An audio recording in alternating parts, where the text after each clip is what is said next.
Wala ng bagyo pero problema pa rin ng ilang taga-Bulacan ang baha na pinalalala ng high tide. Ang diskarte ng ilan para kumita sa pagtutok live. Si Jamie Santos. Jamie?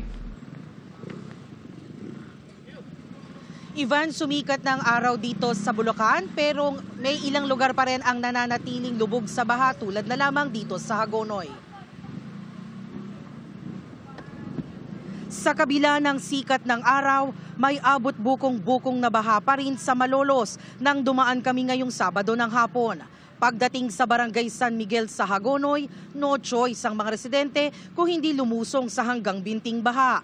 Mabagal daw kasing humupa ang baha roon dahil nasabayan pa ng high tide. Nakadagdag pa raw ang pagtataas ng kalsada sa katabi nilang barangay. Maging ang palengke ng Hagonoy, lubog pa rin sa baha. Apektado na raw ang pang-araw-araw nilang buhay.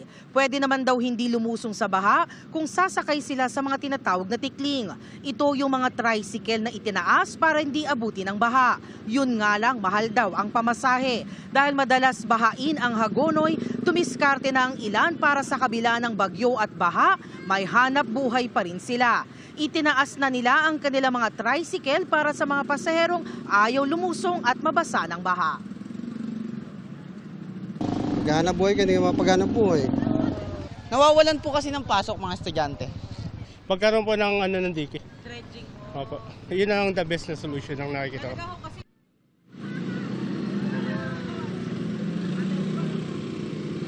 Ivan, ayon sa Bulacan PDRRMO, bukod dito sa Hagonoy, may ilang areas pa rin ang baha sa Kalumpit. At yan ang latest mula rito sa Hagonoy. Balik sa iyo, Ivan. Maraming salamat, Jamie Santos.